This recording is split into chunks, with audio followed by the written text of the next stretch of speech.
All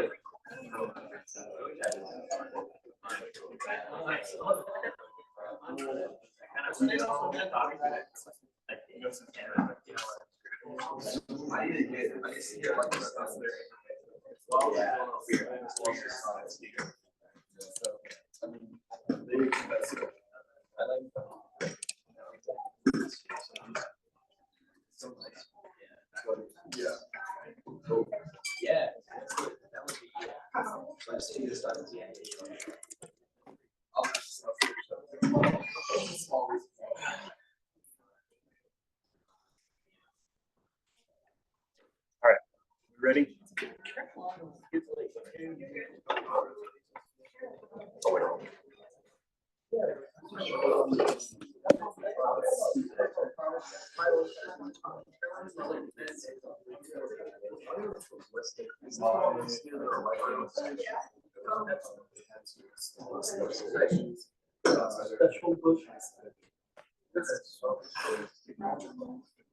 You guys ready? All right, I'm going to start then. So today we're talking about modeling and Newton's laws. So it's a little bit of skipping around in this order, I guess. But I'm structuring it this way just because I think it flows a little bit better, and the first few sections are kind of tedious if you don't have some experience with modeling ahead of time. So let's get started. So we're going to talk a little bit about modeling first, what it means, and it's not taking pictures and getting posted on magazines and that sort of thing. We're going to talk about motion. We've talked about Newton's laws of motion before. We've done a little bit of work with these. And then Newton's law of heating, sometimes it's called Newton's law of cooling. Okay, so let's talk about modeling. Differential equations pop up all the time. If you are taking physics, you'll see them every other day that you go to class. If you are taking chemistry, you'll see them in things like reaction kinetics. If you're taking biology, a lot of the stuff that you talk about can be modeled by differential equations. It is. Differential equations models things involved in cooking. It models things involved in construction, all sorts of things. And that is why it's a good idea to learn how differential equations work in general. So what are they? Well, we kind of already know what a differential equation is. It's an equation involving derivatives, right? But really, in this context, we want to think about some quantity that changes when you change some other variable. So you could think of maybe like an overall measure of your physical health, right? So maybe the doctor has a scale from 1 to 100, and you get a score on that scale depending on 15 or 16 different factors that they could measure. You know, your height, your weight, your blood type, your cholesterol levels, your white blood cell count, all sorts of things that they can measure. And when those things change, your overall health score could change too. So how that change happens is modeled or modelable by differential equations. Now, there's not going to be one correct model for any given situation, but there are common models that are very good approximations. So, set equations and models. Models and equations are essentially the same thing. When I say model, I'm talking about some differential equation, maybe with an initial condition to get an IDP. And when I say an equation in the physical context, I'll be meaning model.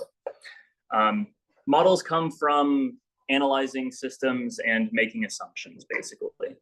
So if you are, I don't know, maybe if you've taken E&M, you'll have seen Maxwell's equations for the electric and magnetic fields. And you make up assumptions about how light and electricity work to get those equations. If you have seen maybe the wave equation in Physics 1, you'll have seen sort of the derivation where you draw a string and then look at a little section of it, and you make assumptions about how hard the string is vibrating, and then you can derive a differential equation from it. So you make these assumptions about physical systems that maybe simplify the reality of the situation a little bit, but that make the differential equations solvable and oh yeah, that's right. They make them solvable and don't give us too much inaccuracy, right? So it might be technically wrong, but it's close enough for all of our measurement purposes. Another really good example of this is in general relativity. So I'm sure you guys all know that the planets move sort of in circles, but maybe you know that they move in ellipses, which are more ovally. Doing this, and they're ellipses that are close to circles, but even the ellipses is not entirely correct, because if you look at the equations that you get from learning about general relativity, it turns out that there's this weird little error in the ellipse that happens when you account for the equivalence between inertial and gravitational mass. If you don't know what that is, don't worry about it. It's just that there's a really, really, really specific way that planets actually move, as far as we're aware. And what we do most of the time is close enough, right? I don't care if a planet deviates from an ellipse by, you know, 1/10 of a millimeter when the scale is the size of a solar system, but it's technically inaccurate. Okay, so that's just my long spiel about how differential equations are used in the physical world. So let's look at an example. Heat's a good example. So say you have a snowball. We haven't had snow in Charlotte for what, like 5 years, maybe longer, more? No, I think maybe 3 or 4 years ago. But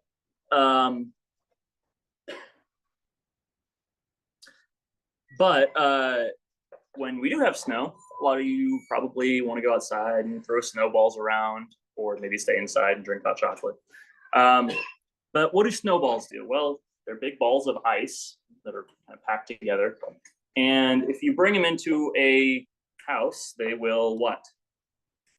Melt, right? Because the house is warmer than the snowball. Okay, so say you start with a snowball right here.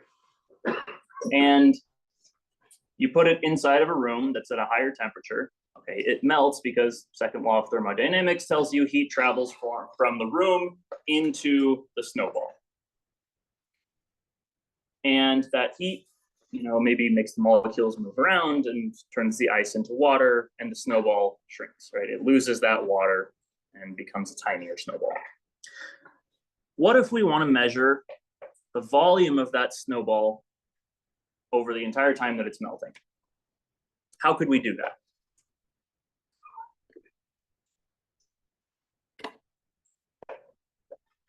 We could build a model. Okay, so how do we actually do that though? So we have to make some assumptions. Everybody probably has some experience with snowballs, or if you don't, you've at least maybe seen them on cartoons or something. And you know that when they melt, they become smaller ball-like objects, but in reality, they kind of melt into the surface that you've placed them on. Like if you put them on a plate in your kitchen, they're going to melt and sort of become like a half sphere, and then sort of become blob-like as they melt and get tinier. And well, that shape is kind of not great, right? If we're trying to write down some equations that model that shape, that represent it. So instead, pretend that you have taken your snowball and you have somehow suspended it in the middle of the room. It's levitating there. And now you also assume that it's a perfect sphere. If it's a perfect sphere, everywhere on the surface is going to melt at the same rate, hopefully. And we also assume sort of implicitly that the heat is being applied to the snowball uniformly. So I'm not having, you know, one side of the snowball is closer to my cast iron stove and the other side is facing the open window with freezing wind blowing in, right? We want the heat to be distributed evenly all over the whole thing. That makes things simpler for us. We don't have to account for changes in temperature and weird stuff that we have to write into our equations. So we make assumptions like that. And then to get the actual equation, we make observations. So we have a snowball. Again, it melts. If we have two snowballs and they're of different sizes, one of them is going to probably lose more volume than the other as they melt in the same room over the same time. Because we've made the assumption that everything is being applied uniformly, all of that heat is melting single patch on the surface, all over the surface at the same rate. And so a large snowball has a bigger surface area, and so it should lose more volume in the same amount of time. Okay. So if we think about how quickly that volume is changing, we can think, all right, bigger snowball means more volume lost in the same amount of time. All right. Roughly proportional to its current volume. So you can measure the volume at any point and say, all right, it's melting a little bit less quickly when it's smaller than when it was initially placed in the room.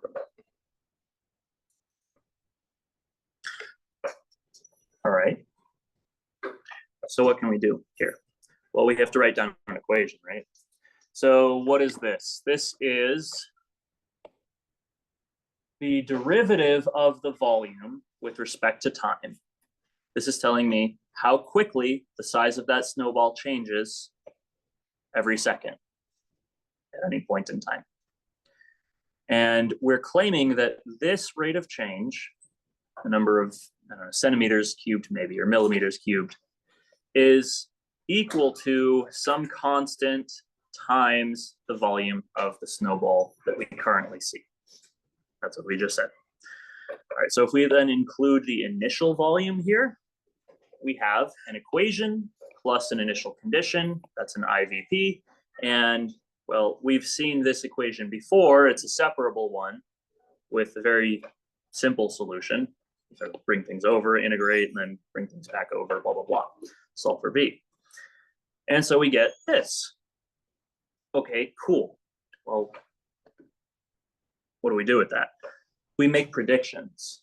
So when you get a solution to a model like that, build your model, and then you hopefully solve it. If you can't do it by hand, you can do it with a computer usually. Once you have that solution, you want to make predictions with it.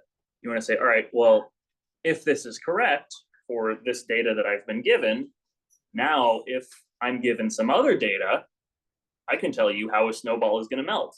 Other data being, a different size of snowball. Now, a different shape of snowball might melt differently because that's not what our model was built for. You could try and build a different model for that, but you'd have to change things around in that equation a little. Maybe change some of your assumptions. As an example, maybe if you have a cubic snowball,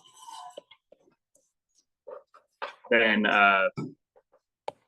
maybe the corners will melt a little bit more quickly or something. So what does the solution predict? And what is our solution? It's V equals V0 e to the minus kt. And k is some constant. Right?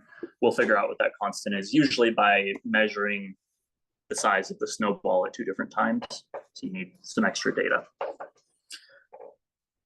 So it says the snowball shrinks exponentially over time.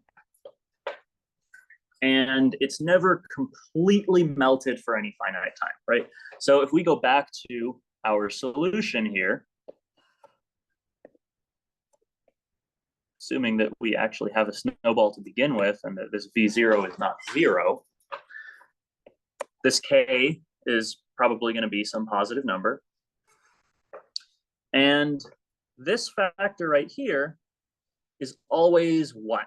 What do I know about e to the u power for any u?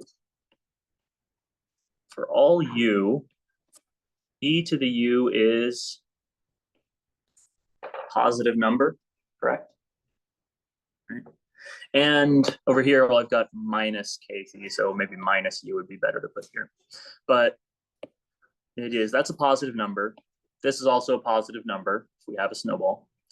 And no matter how small this thing gets, this is also a positive number. So if it's always positive for every time t, then the actual volume, this guy, is never 0, except for when? When you don't have a snowball, or, that's correct.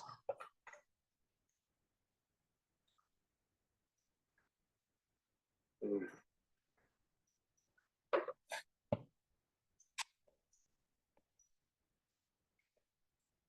So we have, here's our number line, t equals 0. So if we do have a snowball, it's getting smaller over time, exponentially.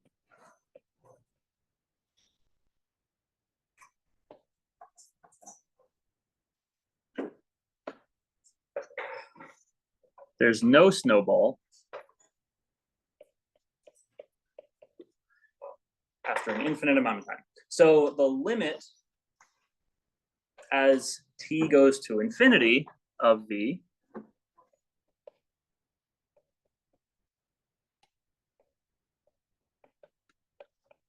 is equal to 0. And that's just because this factor right here goes to 0.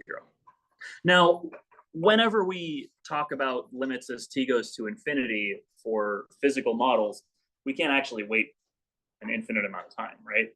So when we say the limit as t goes to infinity, usually we just mean after a really long time. And sometimes in physics, you'll see, you know, for an infinitely long rod of some charge, you can figure out the electric field, whatever. They don't really mean an infinitely large rod. They just mean a rod that's big enough that you can treat it like it's infinite. And the model that you build for that is close to any rod that you might actually deal with. And by rod, they usually mean like a charged wire or something with current passing through it. Okay. So it's not really realistic, is it? I mean, snowballs melt, but they probably don't actually melt exponentially. It takes a long time for that to happen.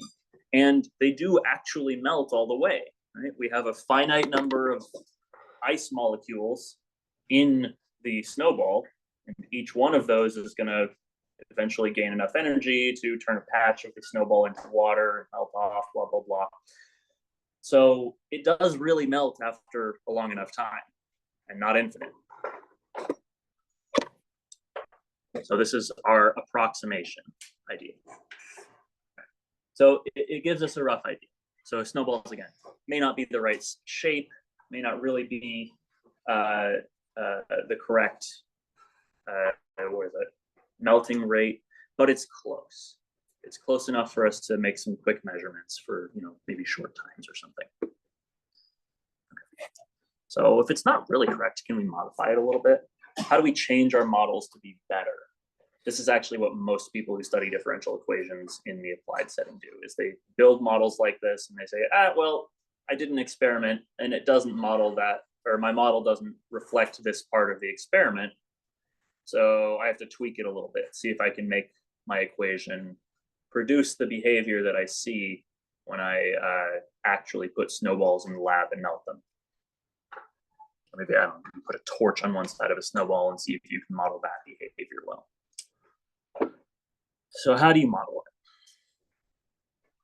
it? Or how do you modify it? Make different observations, make different assumptions. So for a snowball, we said that, you know, a bigger snowball probably melts a little faster.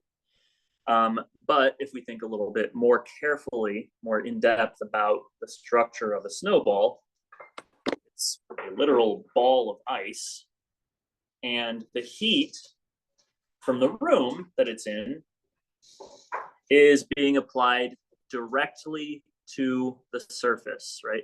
Only those molecules on the surface of the snowball are getting the heat. Maybe a little bit into the surface, but mostly right at the surface, that heat is being transferred into melting ice. Again, probably not entirely accurate.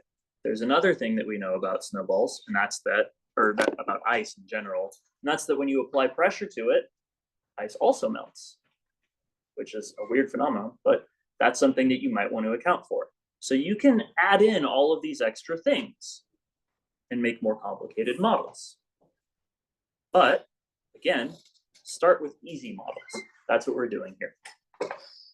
So this slightly more complicated, but still easy model says, all right, melting happens right at the surface.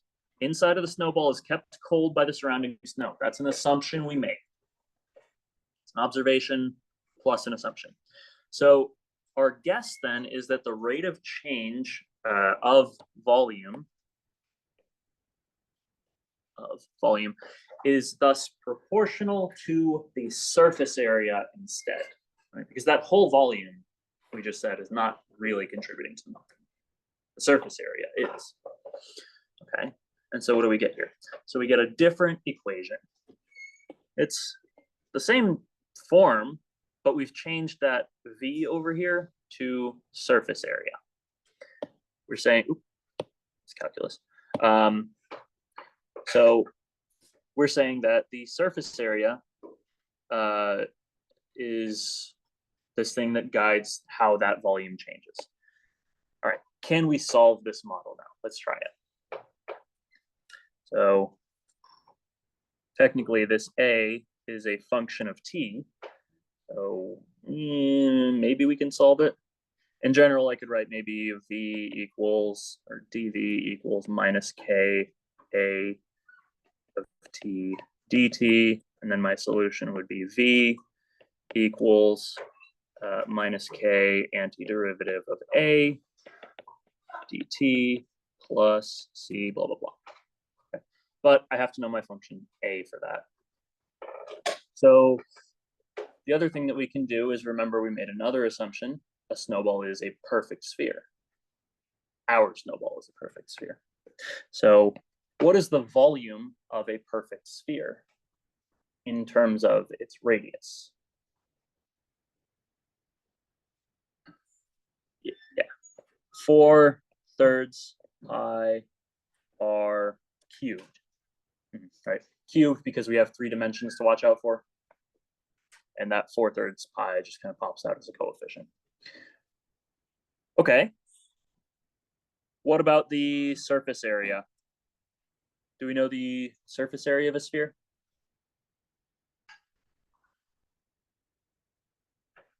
No. Okay. I'll write that one down then. It is 4 pi r squared. You can get that from some geometry, but that's the formula. All right. Now I've just written down a formula for the volume. Shouldn't I be done? Well, no, because I want the volume as a function of time. This is volume as a function of radius. So I want V of T. All right. So here's one way that we can get that. Why don't we start by computing the derivative of V? Right? So if we take the derivative of this, we'll get dV dt over here, and we have something over here that we can equate that to. So dV dt equals, and derivative of this thing with respect to t is, let's see, I have 4/3 pi and then r cubed.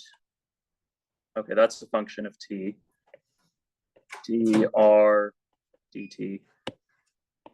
I had to differentiate implicitly there. R itself is changing with t. The radius of the snowball as it shrinks, as it gets smaller, should also change. All of those parameters like surface area, volume, radius should be getting smaller. Okay, so these cancel out. We get 4 pi r squared dr dt. And from our differential equation, that should be equal to minus k times a.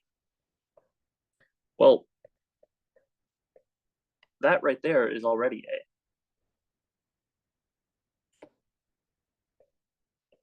So we should be able to cancel that out. Again, we're not dividing by 0 because we have a snowball. It's not 0 surface area yet. And that gives us a different differential equation here, minus k equals dr dt. And that we can solve directly for the radius, right?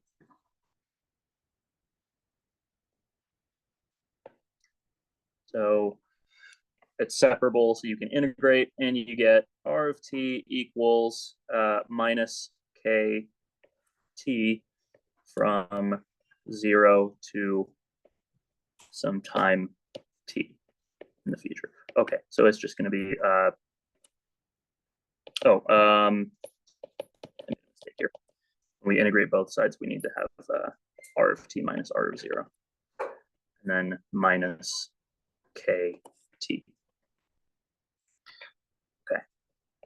So assuming we have the volume initially, we can compute the radius. We say v equals 4/3 pi r cubed, then r equals the cube root of 3v over 4 pi. So we could get r0 from v0. That'll get us a new initial condition, which goes in right there. Okay, so our radius as a function of time is going to be r0 minus kt. And, oh, that does it for us now, because we have a volume formula in terms of radius.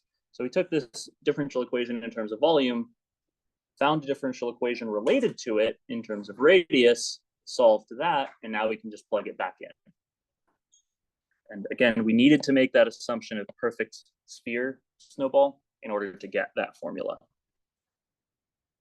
So here we'll have v of t equals 4/3 pi, and then r0 minus kt cubed.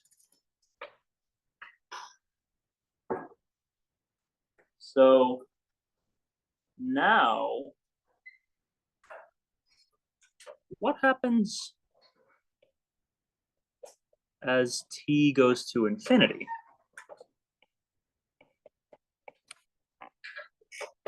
Over a very, very long time, this solution is telling me, what's the limit there?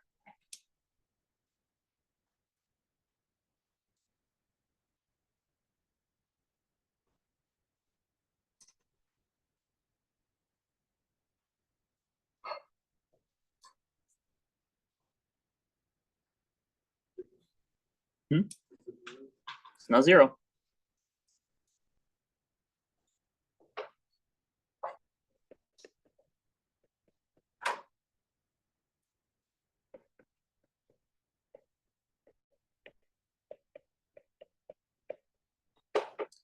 Okay. Let's try this. So I teach my calculus class about using substitutions to compute limits often. Do you have an answer? It is negative infinity, right? So to get that, you could say something like s equals r0 minus kt, and then say, all right, limit as t goes to infinity of s is, all right, here I'll get r0 minus k times infinity. All right, well, if k is a positive number, that's negative infinity for sure. R0 is fixed, k is fixed, so we get a very large negative number. That means that this limit turns into limit as s goes to minus infinity of 4/3 pi s cubed. Okay, so we've sort of just done a shift here to that function. And now maybe you can see, all right, if I plug in minus infinity here, well, I get minus infinity cubed, and cubing a negative number keeps the negative part. Cubing infinity gives you infinity still. So we're going to get minus infinity out of this. Okay, so that seems not accurate also, right? So there are still some things wrong with our model. But what does it give us? I have more space here. I don't. Okay. It does give us, let me shrink this.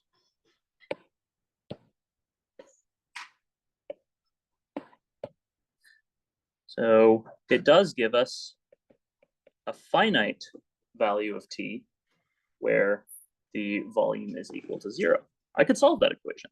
We get 4/3 pi r0 minus k t cubed equals 0. And go ahead and cancel some stuff out. Cube root both sides. And then I have r0 equals kt. Okay, so t equals the initial radius divided by whatever that constant k is. And remember that value k, we said that comes from experimenting. So in a problem that will either be given to you directly or you will have information that you can use to find it.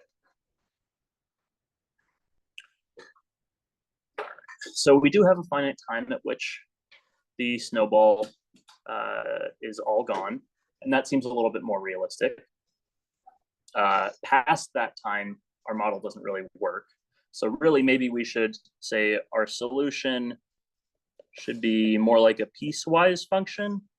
It's 4/3 pi r0 minus kt cubed, and then 0 from t less than, or actually, start from 0. 0 less than t less than r0 over k, and then 0 from then onward. So that might be a more accurate solution. And we can account for that by saying that our differential equation only applies up to that time. Okay.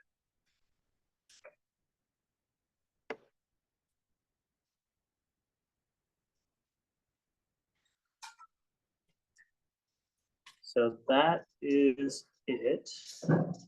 I guess one last observation we can make is that when you look at the surface area, you get a cubic function here instead of an exponential. So the shrinking is slightly different, maybe lower growth.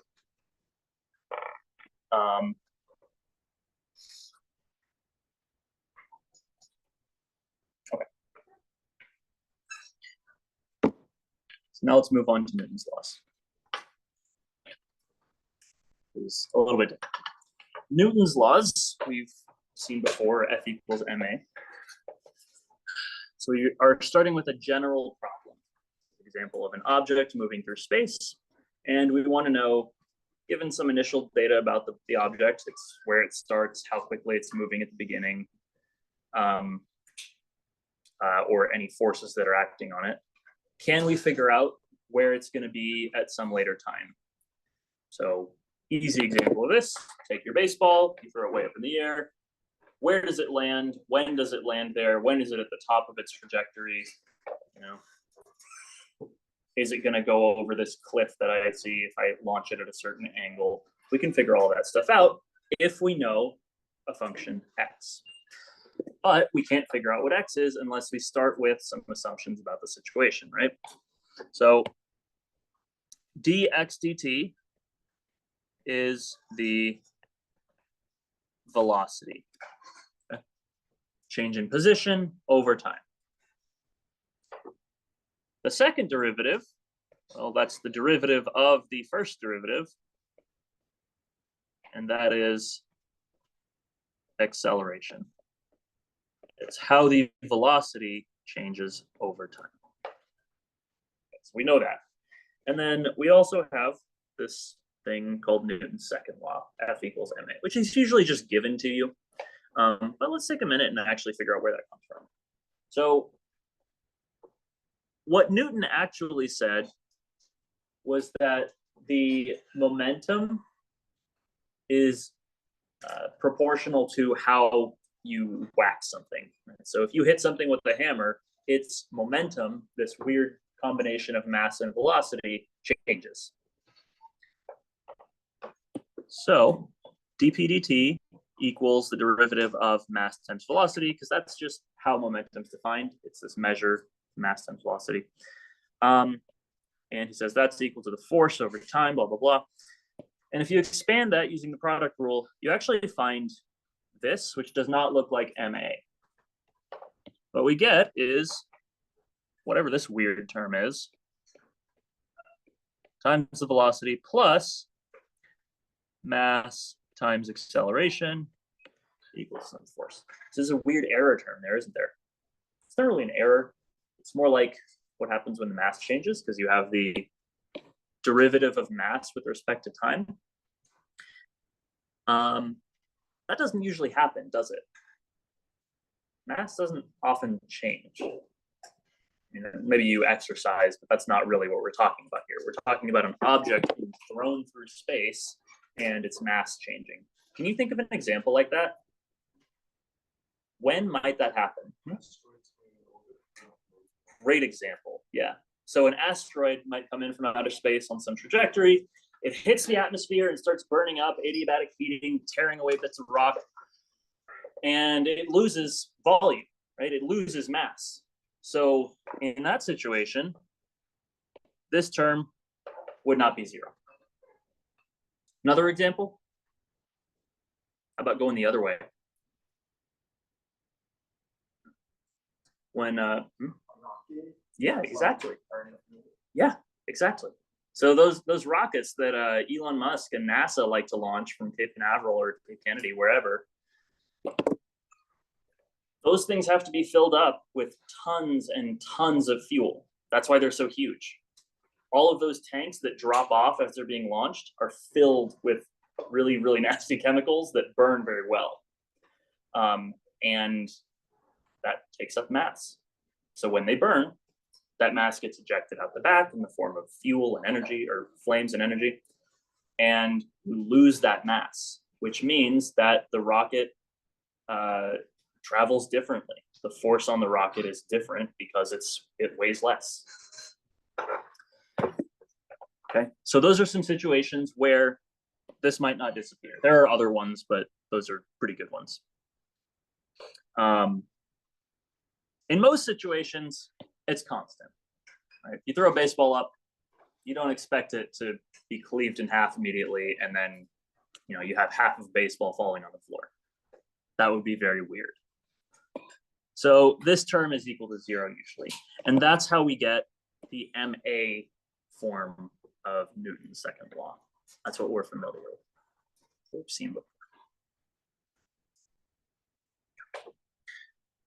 There are other ways to get Newton's second law that are more complicated, using something called perturbation theory. Okay, so what about adding in a medium? So this is now dealing with the forces. Right? So if you throw a baseball up in the air, you have typically gravity acting on it, or if you pull a slinky and then let it go, it's being acted on by the spring force. The molecular force is trying to keep it together, right? The other thing that we typically leave out of a first semester of physics is the air resistance, because it requires you to solve a differential equation, specifically a linear one usually. But Calc 1 students have trouble with those. So when you travel through a medium, again, let's try and think physically about this. What's happening? Let's think of a really, really extreme example. Maybe I try to drag a, what are those called? A shuttlecock for badminton through a pool filled with honey. Something really, really thick, right? And this very, very light object that is going to have a hard time resisting any sort of thick fluid like that. Okay, what's happening? Well, it hits that fluid, and the particles in the fluid push back. Bring two things together, and they push against each other. It's the electromagnetic force doing that. Right? My hands don't pass through each other when I clap because of that. And so the same thing's happening here. It's like the shuttlecock and the honey are clapping. All right. And okay, it's still a fluid, so it shears a little bit. Shuttlecock goes through, but very, very slowly. There's some drag. There's drag, right? There's this force that we call drag that pulls the shuttlecock in the opposite direction. It doesn't want it to move forward. Like I mentioned before, if you're designing cars for Formula One, you have to be very aware of the shape of the car because air resistance matters when those cars are going that fast. It really matters. Actually, it matters enough that cars can be lifted off the ground if they're not designed properly. You get up to like 200 miles an hour, and those things can be dangerous. Okay. How do we get drag? Well, I gave you the formula before when we started solving these. You have something called Stokes' law, which is basically just that the drag takes this form when you make some assumptions. And those assumptions are that the fluid's really thick, like honey, or the thing that you're talking about, the motion of, is moving very slowly, relatively slowly, not like, a snail, but slow enough that you don't have any nasty turbulent effects happening. And when that happens, you get this form for the force. I know I'm doing a lot of talking today. We'll do more solving on Thursday. And then hopefully that will be less annoying. But okay, we have to work through this, and B is the drag coefficient. All right, what happens when you are moving faster, or when you have a fluid that's not as thick? Maybe you're looking at like acetone or something. You have a different power on the velocity. So when you're talking about like, what are those jets? The, those big stealth planes, those things fly pretty quickly, right? They fly so quickly that this happens. They actually experience more drag. Right? And that alpha, the power that you have there, changes depending on how quickly they're moving. So this becomes a much more complicated equation. Not only do you have nonlinear here with the power, that power itself might change over time. So it gives us a much more complicated equation to deal with. So we've only seen Bernoulli equations. We've seen some separable equations that are solvable this way. We've seen a couple of things that we can transform a little bit. But when that alpha is changing, I have no idea how to deal with that. And you basically have to deal with it on a case-by-case basis, or have your computer solve it. So that's not what we're going to do. Every time that you see a drag problem, you're going to assume v to the 1 power, right? That's Stokes' law, this thing. Not this. But it's good to know that if you ever need to build a more complicated model. All right, so now we've reached a practice example.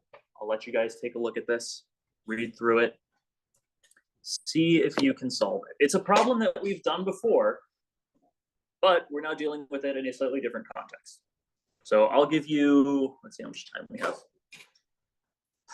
give you maybe 10 to 15 minutes for this one. Let's see how we do.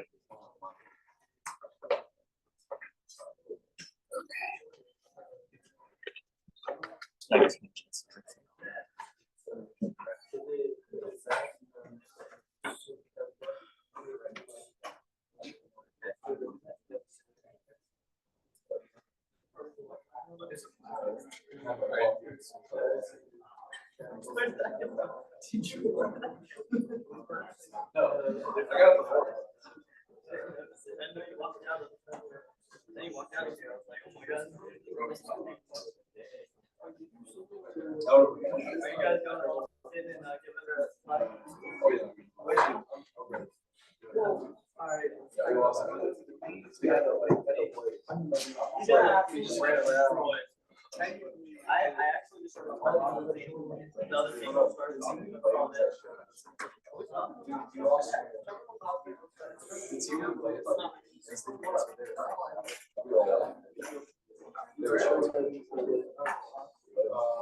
Thursday night I did. No, sir. You're right.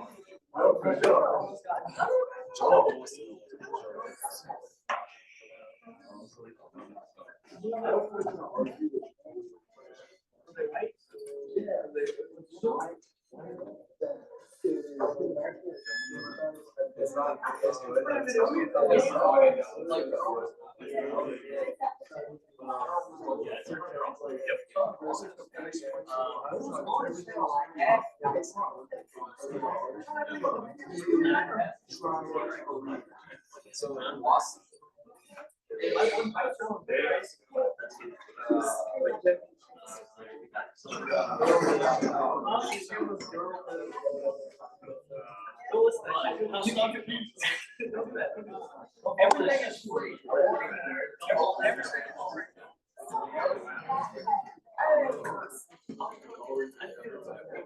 So G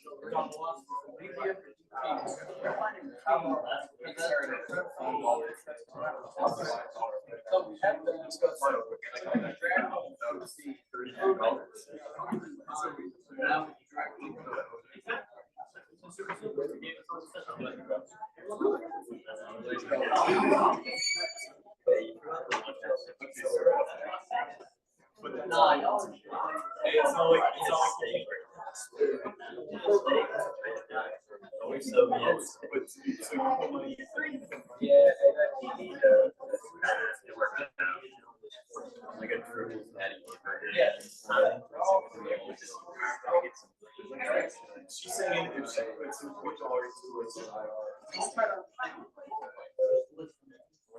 that's free after.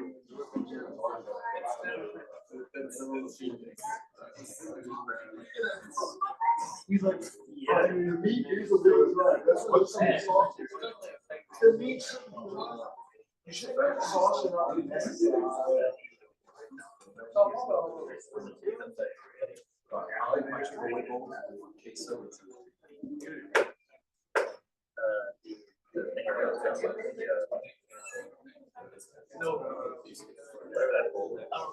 Southwest. Yes.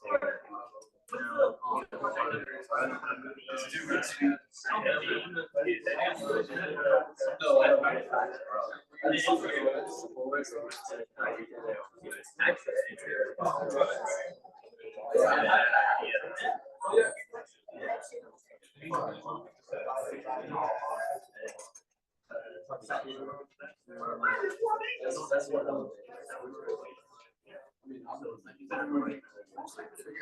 okay, so one question, so 2, 3 questions.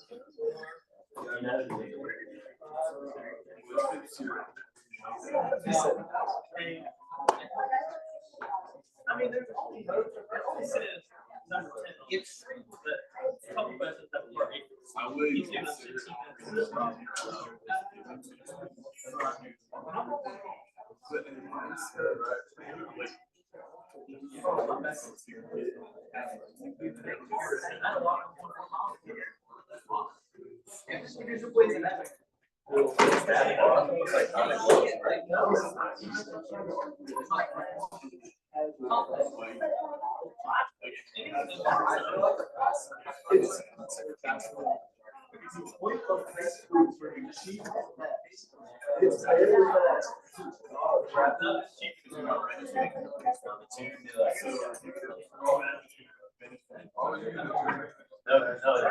It's like not someone else. So we have to be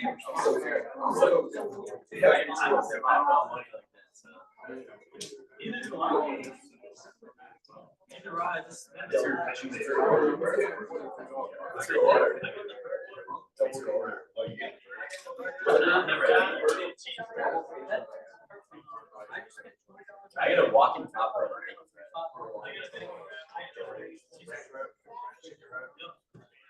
I gotta usually play a lot.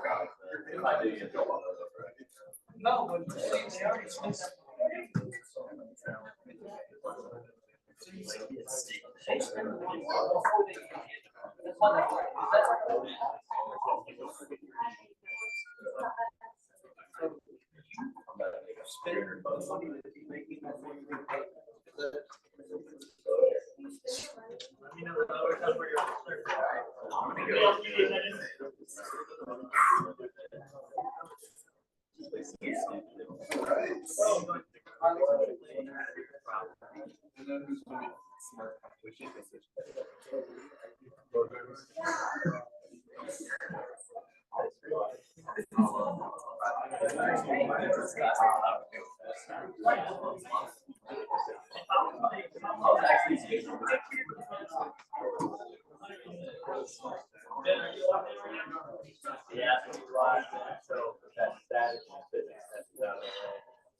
Yeah, sort of.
This is my first time.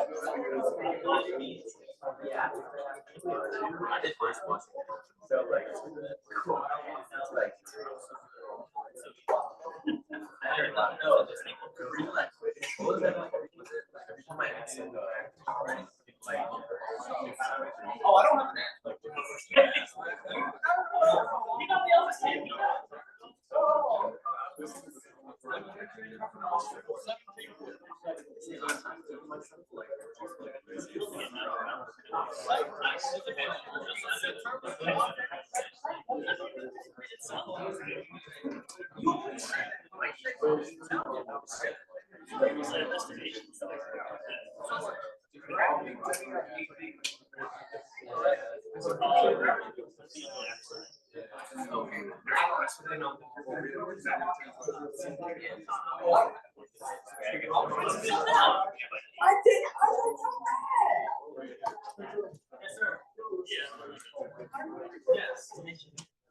Was it?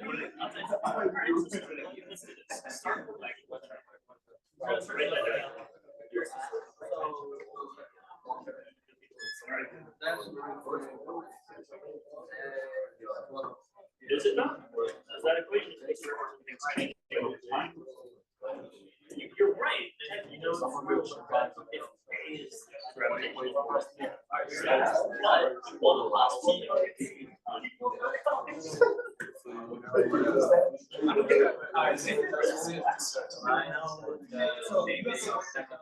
Well, I've solved the entry test that I'm not.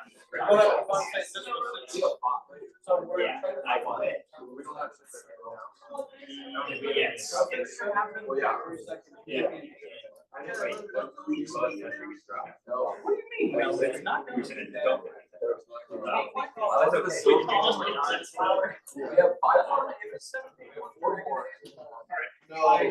No, what is it?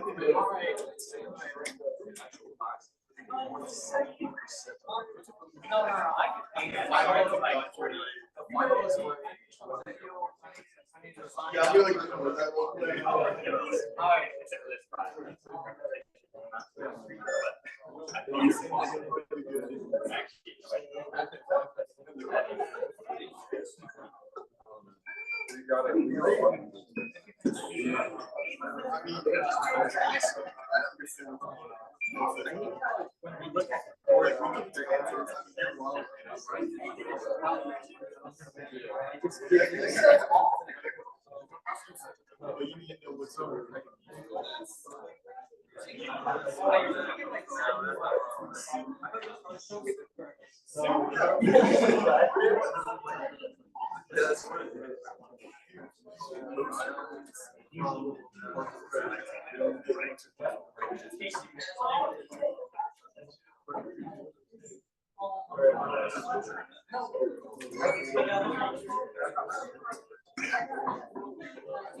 you're just guaranteeing me.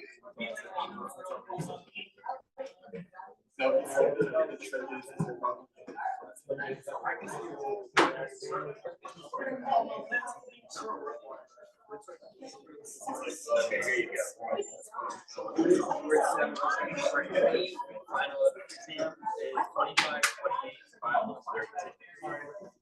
That's not very good. That doesn't really make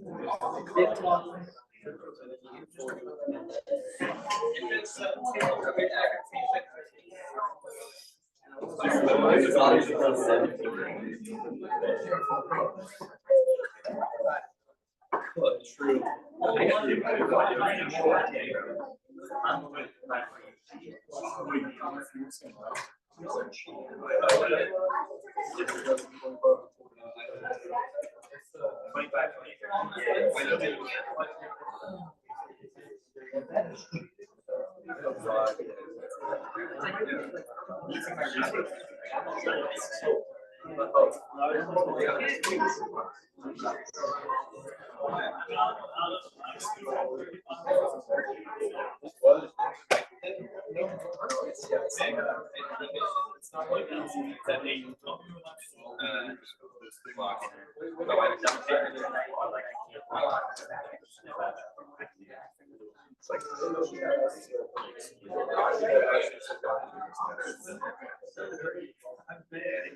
I try to reverse engineer a lot of the time. Like I know the answers. You get out of the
Okay. So I know that's a tough one. Hopefully you guys have gotten somewhere, at least written down some equations and tried to move them around. Let's give it a shot. So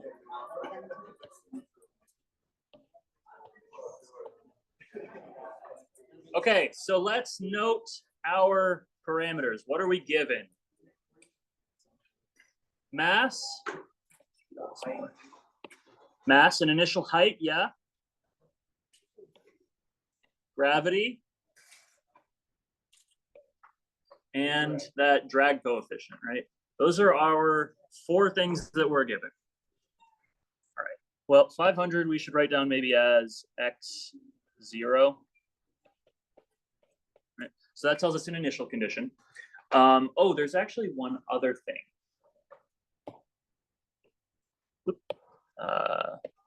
Released from rest. Initial velocity, good. So v of 0 equals 0. All right, now we need a model. Force equals mass times acceleration. Now, what I saw a couple of times while I was walking around is that a lot of people wanted to plug in G for A right there. This A is a function of time, right? Both sides of this need to depend on time. So I don't want to plug in G right there because then I'm only getting a single value of the acceleration. Might change, right?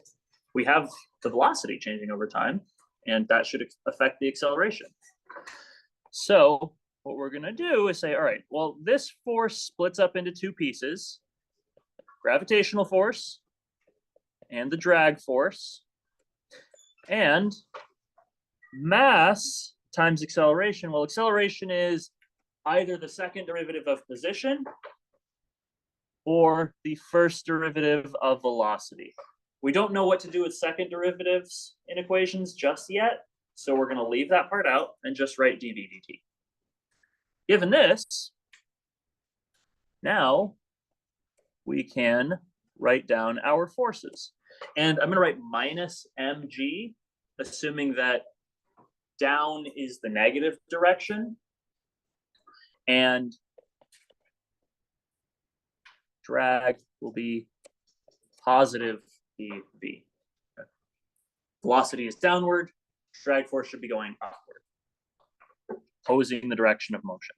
So we have minus mg plus b times v equals mass times dv dt. Okay, this is now an equation. It's a differential equation. And we have our initial condition. So we have an IVP. The equation involved in the IVP is separable or linear, whichever you like. I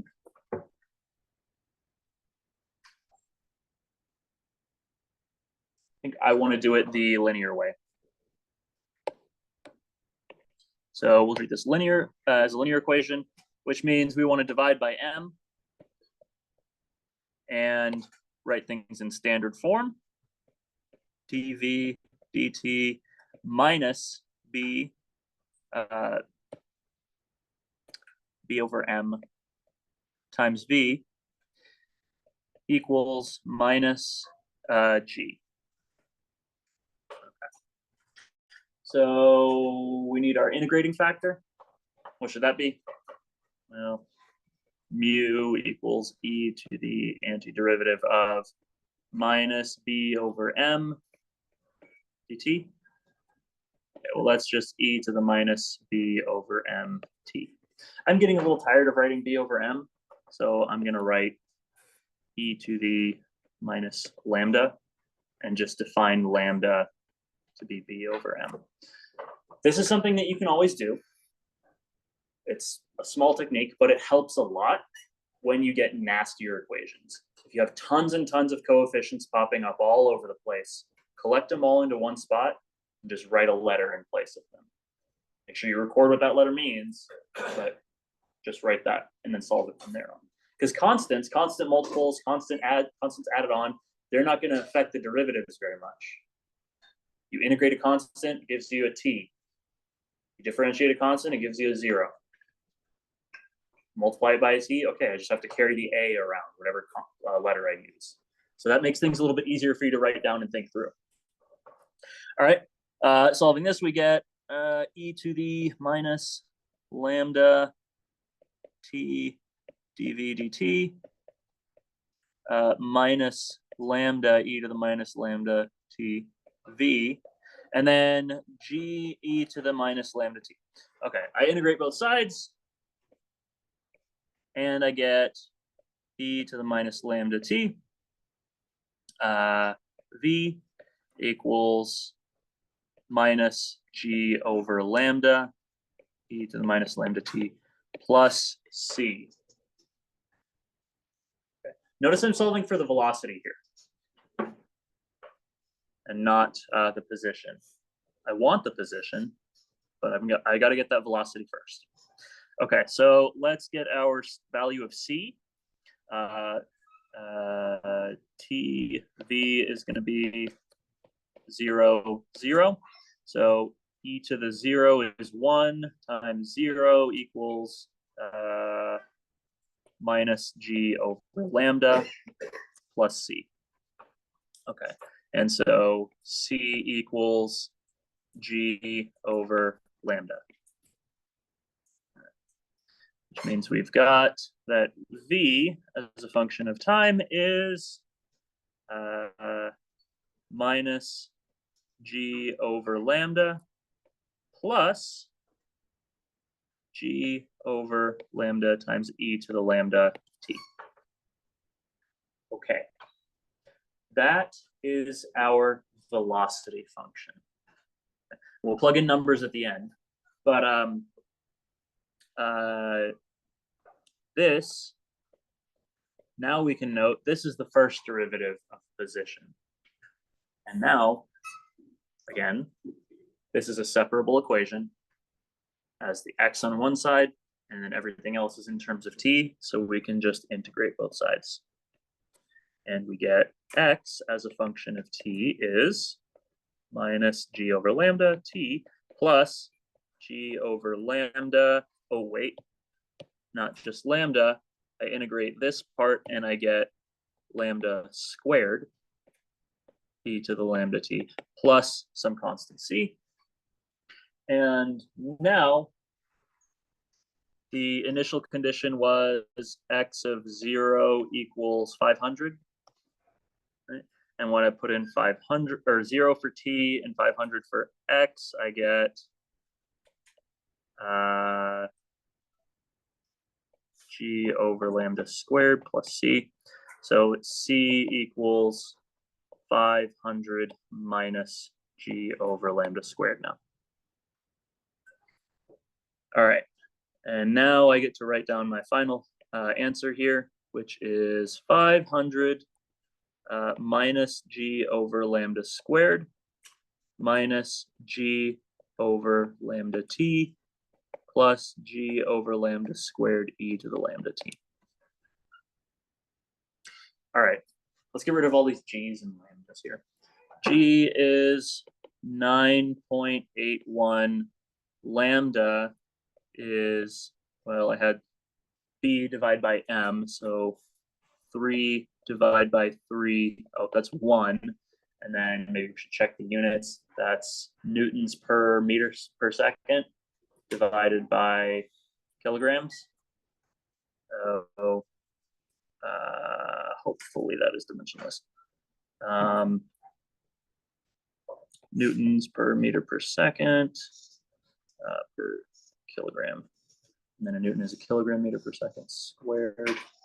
So this gives us 1/seconds, I think. Yeah.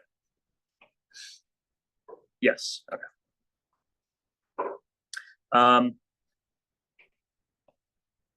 Okay. And then we want to find out when the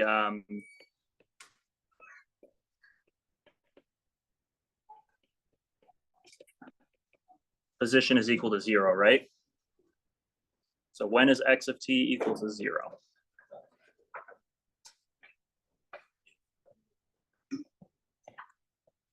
This happens when t is equal to something here. So minus g over lambda squared plus g, or minus g over lambda t plus g over lambda squared e to the lambda t. Okay, that looks hard to solve for t. It probably is. So in this case, if I give you a problem like this, on like a test or something, you'll be allowed to use your calculator, and I'll say something like, use your calculator to find the root of this equation, right? To find a solution to this equation or the root of that function, and you can use like the trace function on there and find a number to plug in, okay? So hard to solve by hand, use calculator. Okay. I do not actually know what that number is, but I expect it's not too large. Okay, we're kind of at the end of the class, so I will finish off the rest of this next time, and then we'll talk about some other stuff.